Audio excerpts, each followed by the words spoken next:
Bonjour à toutes et tous, bienvenue sur Grandeur Nature. Aujourd'hui, une petite revue matérielle et surtout retour d'expérience après une grosse utilisation de cette veste. Il s'agit de la Enlighted Equipment Visp, qui est une veste ultra légère de protection contre la pluie. Pour ceux qui ne connaissent pas encore bien la chaîne, on parle ici de rando, de trucs et astuces, de matériel. Il y a des revues, du retour d'expérience, des aventures. Abonnez-vous à la chaîne si ce n'est pas déjà fait. Activez la petite cloche, ça me soutient, ça me donne un peu de visibilité. C'est comme ça que ça marche sur YouTube. Et puis surtout, voilà, il y a plein de contenus pour lesquels on travaille gratuitement, qui est mis à votre disposition. C'est sympa aussi de nous soutenir. Cette veste, je l'ai utilisée sur 800 km l'été 2021, dans des conditions qui lui ont été soumises pour un très bon test. Ça veut dire que le début de l'été 21, en tout cas en Suisse, dans les Alpes, a été vraiment terrible au point de vue des conditions météorologiques. Et puis, on a eu de la pluie, j'ai eu de la pluie vraiment soutenue, non-stop, pendant des jours. C'était même difficile psychologiquement parce que j'étais sur un long trek.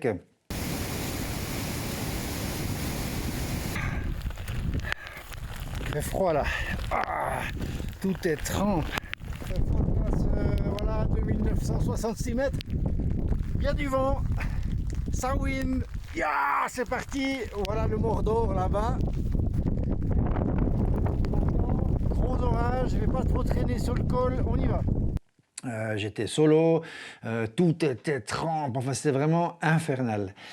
Je vais vous présenter cette veste par rapport aux aspects techniques un petit peu, hein, comment elle est constituée, quelques chiffres, des choses comme ça, les membranes, enfin comment elle est construite. Et puis ensuite, je vous en ferai ce retour d'expérience où je vous livrerai mon avis voilà, de comment ça s'est passé avec cette veste sur le terrain, en vrai, dans le feu de l'action.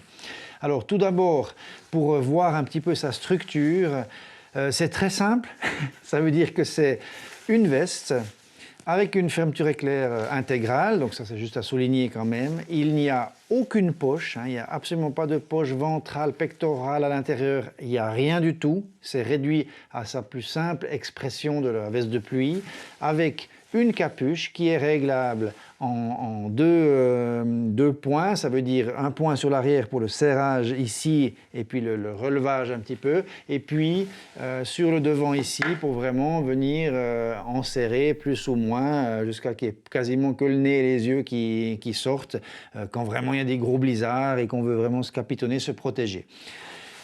C'est donc super simple, mais il y a encore une astuce, c'est que sous les manches ici, vous avez ce qu'on appelle les aérations des dessous de bras, les pit zips, donc des fermetures éclair à l'aisselle, pour pouvoir évacuer le surplus de transpiration quand on est dans l'effort, mais qu'il pleut fort, quand même pouvoir un petit peu faire sortir cette vapeur qui est créée par notre propre corps dans l'effort. On a encore ici en bout de manche un velcro qui permet d'ajuster puis de serrer un peu le poignet ici. La fermeture éclair ici est une fermeture éclair étanche, c'est pas étanche, elle est résistante aux intempéries, ça veut dire qu'il y a deux lèvres en fait en silicone, en plastique qui viennent recouvrir la fermeture éclair une fois qu'elle a été remontée et puis qui se pousse au passage de la crémaillère. C'est une fermeture éclair YKK, donc c'est quand même du bon matériel, c'est de la bonne fermeture éclair, c'est les meilleurs qui existent sur le marché par rapport à la résistance, longévité et compagnie. Maintenant, un petit peu de caractéristiques.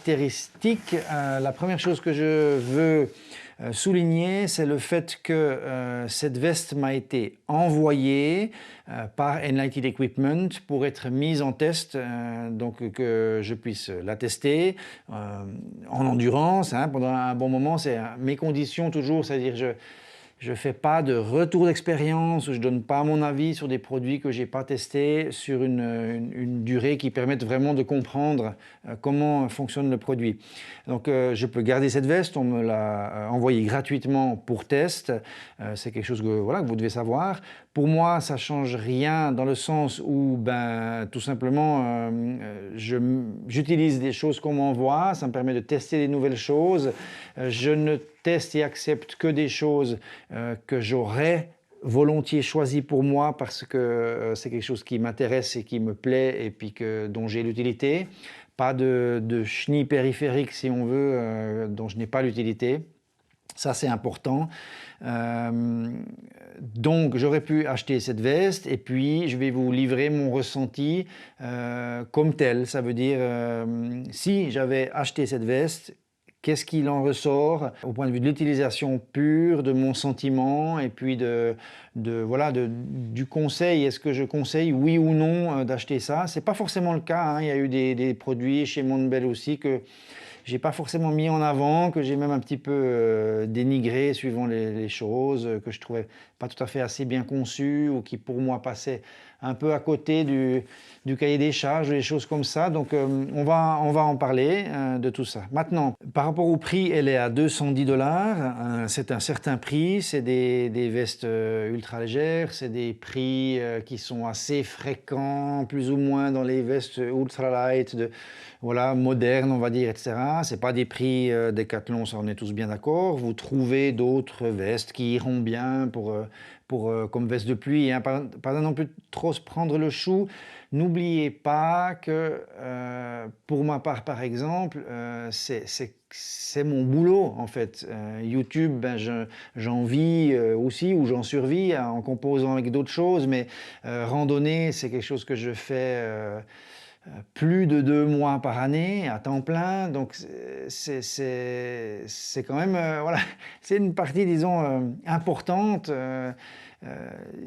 C'est pas une utilisation peut-être c'est pas forcément des investissements, des choses sur lesquelles on s'intéresse si on fait 4 jours ou 5 jours par année de randonnée. Je pense, à mon avis, c'est pas forcément à prendre en compte dans ces conditions-là. C'est vrai que ce genre de veste pointue, ultra light, etc., investissement, c'est plutôt destiné, on va dire, pour des personnes qui randonnent vraiment fréquemment, qui font des centaines, voire des milliers de kilomètres sur l'année, donc qui se disent, ok, moi j'ai besoin d'aller plus loin, plus vite, je veux être plus léger, je veux prendre plus d'autonomie. Vous voyez, il y a tout un contexte qui fait qu'on doit tirer sur la durée, donc on cherche à être plus léger. Et si vous partez 4-5 jours avec un sac de 20 kilos, ça ira, vous allez le faire, ça va être dur, enfin, etc. Mais par contre, si vous partez marcher 1 mois et demi, c'est autre chose, c'est autre chose, avec des gros dénivelés, pitou. Après, on a des problèmes de genoux, de tendons, de tendinites, puis l'aventure s'arrête tristement. Donc c'est vrai que la recherche du léger, c'est une quête qui ne doit pas être fanatique, mais importante pour pouvoir durer, aller plus loin et compagnie. C'est le genre de produits qui sont ciblés à ça. En taille L, pour moi, elle fait 165 grammes sur ma balance. C'est quelque chose de non négligeable. 165 grammes, c'est super léger pour du L. Et puis vous le verrez après quand je l'enfilerai, c'est du L largement compté. On pourrait presque dire du XL si on veut, hein. Elle est L, c'est le modèle L, mais pour moi c'est comme un XL. Je flotte, j'ai dedans. Dessous, je peux mettre sans problème plus qu'une micro-doudoune. Je peux mettre déjà une bonne doudoune pour du -5 statique, sans problème. Donc c'est quand même, il y a de la place, quoi. Alors c'est américain, donc peut-être c'est ça. Peut-être avec eux, je devrais plutôt prendre du M, puis même avec une, disons, micro-doudoune, avoir la place. En plus, j'ai perdu du poids, donc vraiment là, je flotte dedans, on peut y aller à 2 sans problème. Mais voilà, c'est à savoir, leur taille, le size chart, hein, leur tableau des tailles, ça va être un peu surdimensionné. Ils le disent, hein, il y a une demi-taille en plus qui est faite. C'est exprès, c'est pour pouvoir mettre des choses dessus. C'est clair qu'il ne faut pas prendre une veste de pluie ultra light en plus, super contre la peau, parce que c'est des tissus qui sont tellement fins que la notion de coupe-vent et des choses comme ça, si vous avez un micro-tissu sur la peau, vous allez, ou sur votre polaire, bon, ça peut aller, mais si vraiment ça tape, il y a du vent et tout ça, vous aurez peut-être envie de mettre quelque chose de plus, une micro-doudoune, un truc comme ça. Puis du coup, ça peut être un problème parce que si c'est trop serré. Donc, moi, j'ai toujours, c'est vrai, pris, quand par exemple, je taille du L en haut, j'ai toujours voulu, comment on dit, prendre, par exemple, mes autres vestes de pluie, tous mes hauts sont du L, mais mes vestes de pluie, les doudounes sont du L aussi, mais mes vestes de pluie sont du XL pour pouvoir les mettre par-dessus. Et là, je suis resté dans le L avec cette taille-là, et malgré tout, j'ai cette place nécessaire. Donc ne cherchez surtout pas à aller dans du XL, ou ne cherchez pas à rajouter une taille supplémentaire. Comptez, je dirais comptez chez United Equipment, en tout cas dans la Visp, le seul habit que j'ai de chez eux, la taille normale en fait. Ça veut dire si vous êtes toujours en L pour les pulls, les premières couches, les deuxièmes couches, les doudounes, les choses comme ça en haut, vous prenez du L aussi et ça doit jouer. Voilà, c'est une veste imperméable qui n'est pas en Gore-Tex. Gore-Tex est une marque, mais qui utilise des membranes en polyuréthane, enfin en PU. Là, c'est aussi une membrane en PU, simplement elle n'est pas labellisée Gore-Tex. C'est peut-être pas plus mal, parce que sinon, ce serait peut-être 300 balles la veste, hein, au lieu de 210. Voilà. Maintenant, c'est une veste 3 couches, donc c'est important. Donc il y a une couche extérieure en 7 denier de balistique nylon qui est traité d'IWR. Ensuite, à l'intérieur, il y a la couche d'imperméabilisation et respirabilité qui est du PU hydrophobique, non poreux, mais avec une capacité respirante de 75 000 grammes par mètre carré par 24 heures. C'est la norme MVTR de calcul. Et puis à l'intérieur, sur le backing, donc contre les habits, il y a ce qu'ils appellent un lining, une couche en tricot, si on peut dire comme ça. Ils appellent ça tricots en anglais, mais c'est simplement quelque chose qui est un petit peu feutré, si on peut dire, qui permet, même sur la peau, en fait, de ne pas avoir cette sensation de coller. En fait, c'est assez sympa. C'est comme le Silk Knit de chez Mammouth, qui fait quand on a les bras nus, qu'on est en t-shirt, puis qu'on met juste la veste de pluie, ça ne fait pas ce collant comme ça, hein, suivant les matériaux. Donc ça, j'aime bien. J'aime bien, puis en plus, ça glisse mieux, c'est plus confortable à porter. Donc c'est quelque chose à souligner, c'est bien construit, 3 couches, et à savoir la colonne d'eau, donc la pression de la colonne d'eau acceptée par cette membrane avant laquelle elle n'est plus imperméable, c'est 20 000 millimètres, donc c'est quelque chose de bien, hein, c'est quand même honorable, 20 000, on en parlera un petit peu après, c'est chouette. Une autre chose à spécifier, c'est que toutes les coutures en fait qui sont faites, des coutures à plat d'ailleurs, imperméabilisées par des bandes thermocollées qui vont vraiment sceller ces coutures-là pour pas avoir de rentrée d'eau. Donc ça, bon, c'est assez courant sur les vestes de pluie modernes aujourd'hui, hein, c'est vraiment scellé depuis l'intérieur, tout bien propre. Le travail en lui-même est propre, les finitions sont bien faites, il n'y a pas de choses à redire. Il y aura un point négatif que je vais vous donner juste après dans mon retour d'expérience. Je vais en parler, donc restez bien jusqu'au bout de la vidéo pour savoir tout. Voilà, maintenant, il n'y a pas d'autre chose à dire, si ce n'est qu'il y a 6 tailles, hein, du S au XXL, qu'à l'époque, il y avait la possibilité de choisir ou non d'avoir les fermetures éclair sous les bras. Il n'y a plus cette possibilité-là, c'est d'office avec fermeture éclair avec pit zips. À mon avis, c'est tout simplement que c'est quelque chose qui est tellement utile et agréable que tout le monde le demandait, donc ils ont enlevé l'option. Et puis, il y a un cordon sur le bas, standard, de réglage, hein, avec un élastique pour pouvoir serrer sur la taille pour pas qu'il y ait le vent et qui vous soulève la jupe. Voilà, donc maintenant on va passer un petit peu au compte-rendu de cette veste. Il n'y a que 3 couleurs, une espèce de noir, ce vert et puis un bleu, sauf erreur. Il y a des coupes hommes et femmes. Ce qui n'est pas plus mal, c'est bien, parce que c'est vrai que des fois, dans le monde de l'outdoor, on oublie un peu ces dames avec des coupes toutes droites. Et là, c'est peut-être un peu plus cintré, des choses comme ça.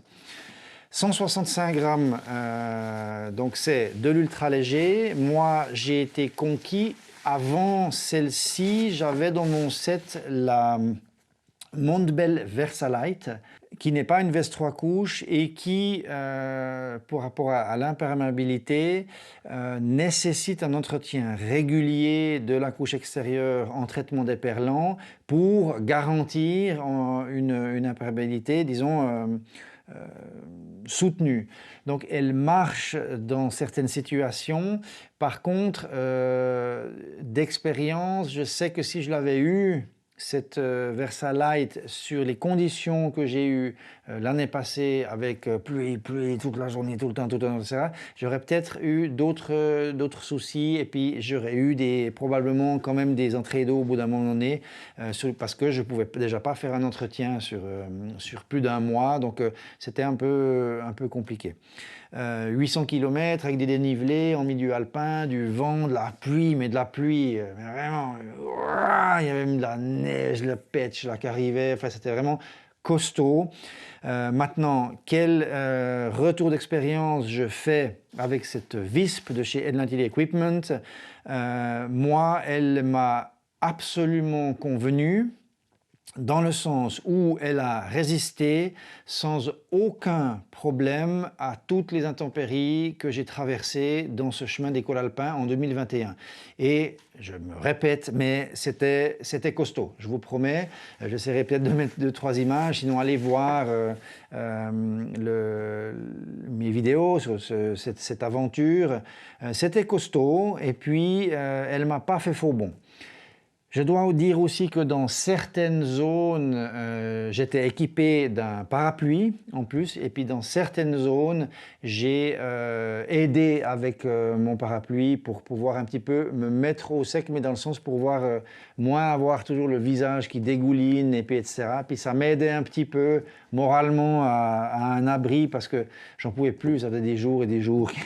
C'était comme ça caillait, c'était l'enfer total, et c'était début juillet. Hein.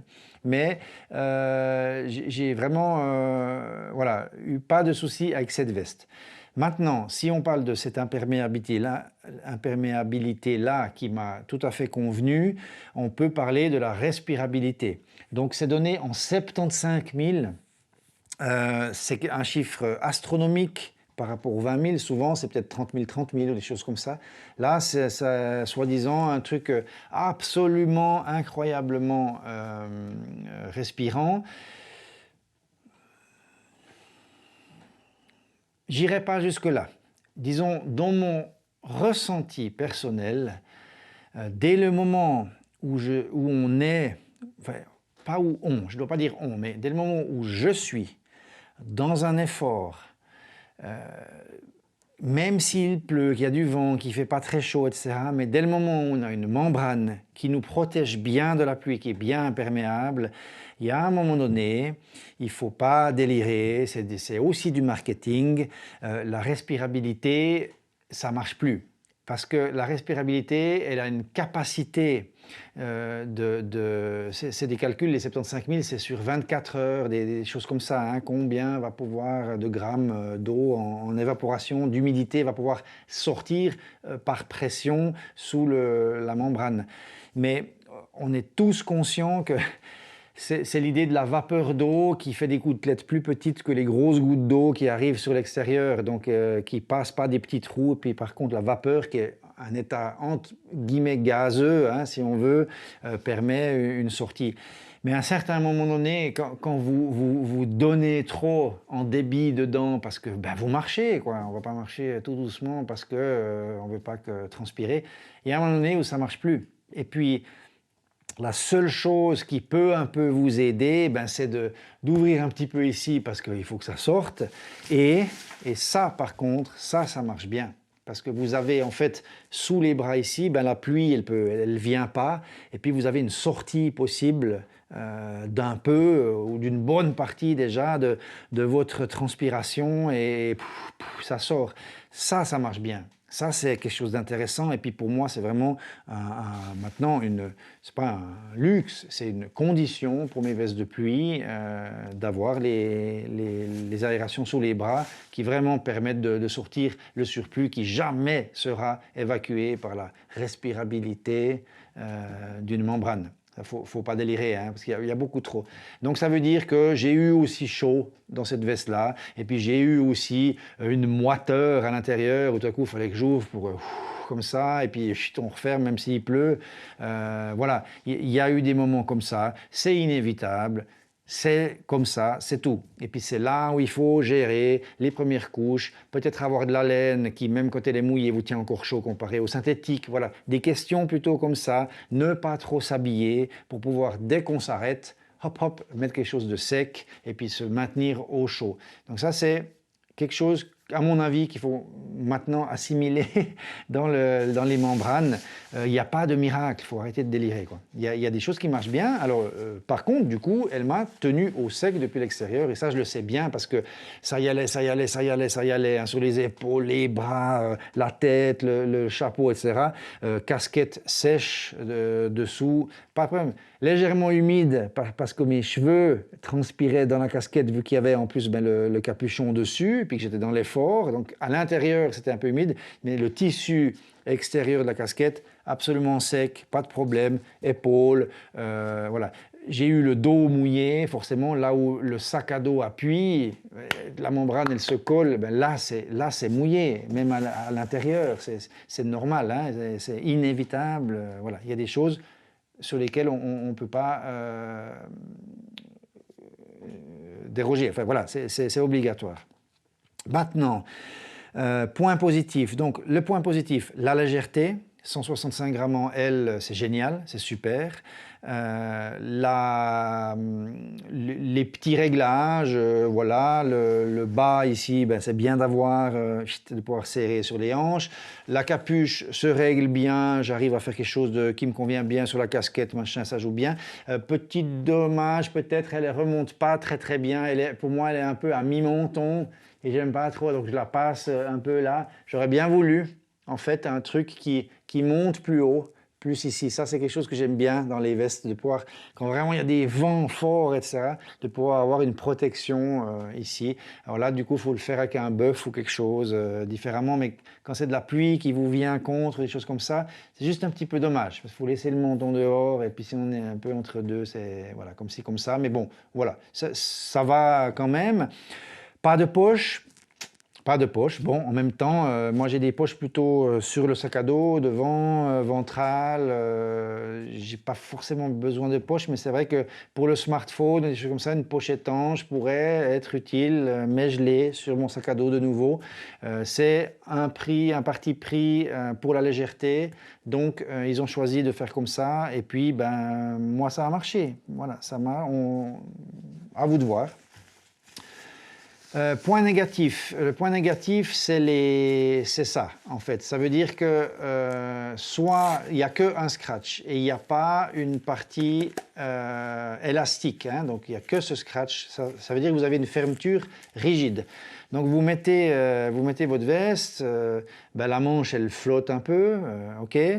S'il y a de la pluie et puis que vous marchez, que ça dégouline, des fois on aime bien serrer. Moi je peux vous dire que mais ça dégoulinait, ça rentrait, donc je serrais à fond. Mais après, dès le moment où vous voulez bouger, enlever, faire quelque chose, enfin vous êtes serré là, puis il n'y a pas une zone élastique pour pouvoir vous aider à enlever la veste quand vous changez. Non, il faut chaque fois. C'est un petit peu barbant, très honnêtement. J'aurais bien vu un mix scratch pour bien pouvoir serrer quand il y a besoin et le reste de la zone en élastique. Ce serait plus lourd, blablabla, ok, mais je pense que personnellement, je vais me coudre un élastique pour avoir une petite zone froncée, naturelle, et puis comme ça, j'aurai ce que je veux, définitivement. Le seul problème, c'est que bon, ça va créer une zone de comment dire, de couture, donc là, mais en même temps c'est bout de manche, et puis j'ai du Scotch Dyneema, donc je pourrais refermer par-dessus, en tout cas sur l'extérieur. Peut-être je vais me bricoler ça. Ça, c'est juste un petit point pas trop top, voilà, qui est un peu embêtant. Ensuite, ce qui m'est arrivé, c'est que ça, c'est un peu plus compliqué. Vous voyez ici, il y a une réparation sur l'arrière. Ça veut dire que j'ai mis un Scotch Dyneema. Pourquoi? Parce que il y a ce réglage-là qui sert à serrer en fait autour de la casquette, on va dire comme ça, pour maintenir d'ailleurs, pour pas que la capuche parte, et puis pour pouvoir serrer comme ça sur la tête. Je reçois la veste, je la mets, yeah, yo, nickel, je prends, je tire, bon, voilà, je serre sur la tête, hein, c'est un élastique, donc j'ouvre le guigli, là, le bloqueur, zic, pic, et puis il y a un des bouts d'élastique qui, à l'intérieur, donc il est cousu ici et ici, se détache, quoi. Donc le bout de l'élastique a été mal pris dans une couture sur un petit guigli à l'intérieur.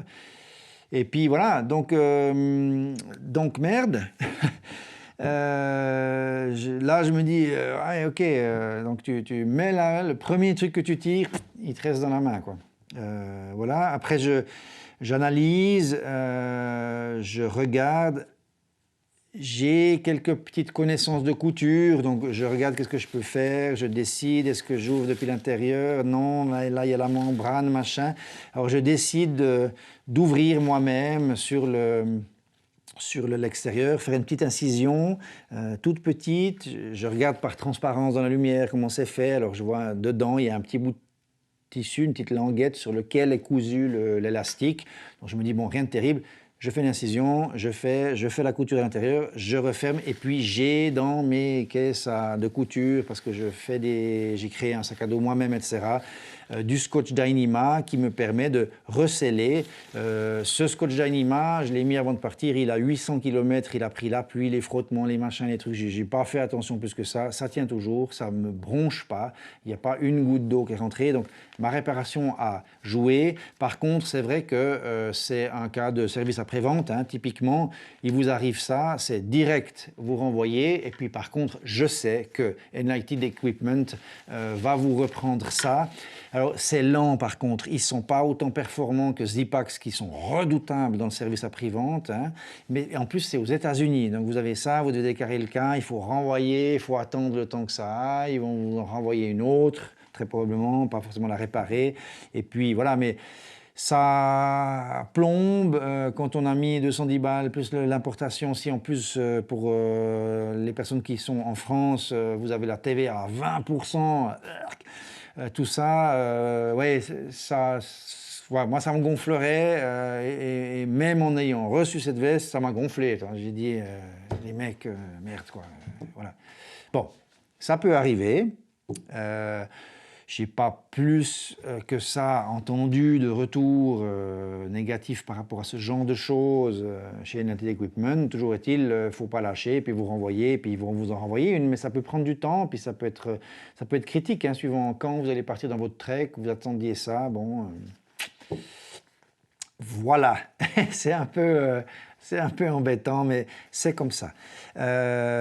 C'était donc à dire. Sinon, ben, pour tout le reste, ça a bien fonctionné. Et puis, ben, on va faire une petite conclusion. Ça veut dire, qu'est-ce que j'en pense? Bon, ben, je pense que le meilleur avis à vous donner, c'est de vous dire quelle veste de pluie je vais prendre en 3 saisons dans mes grandes randonnées, mes treks. Voilà, je vais m'engager dans quelque chose cet été qui fait 1800 km, donc c'est important, il y aura toutes les conditions possibles, il va pleuvoir, enfin, voilà.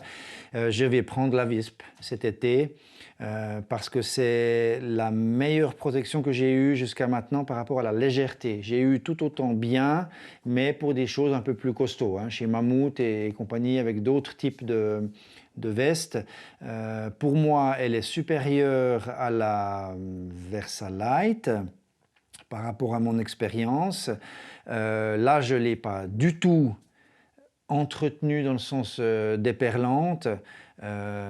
ça va toujours nickel, ça ruisselle, etc. C'est une 3 couches, il y a la membrane, les pit zip, voilà, 165 grammes, voilà, qu'est-ce que vous voulez de plus, quoi. Donc oui, c'est ma veste dorénavant, voilà, de prédilection, et c'est celle que je vais utiliser, et donc j'en suis content. Voilà. Mis à part ce que je vous ai dit, les petits points négatifs, et puis ce souci technique que j'ai eu sur la capuche, mais bon, voilà, qui aurait pu être résolu en service après-vente. J'ai juste, moi, choisi, je ne voulais pas emmerder comme c'était une veste que j'avais reçue, j'ai juste évalué, est-ce que je vais y arriver à le faire ou pas, mais c'est pas du tout à vous de faire une réparation, ça c'est sûr, on est tous bien d'accord, et puis il n'y aurait pas de souci, il vous le changerait.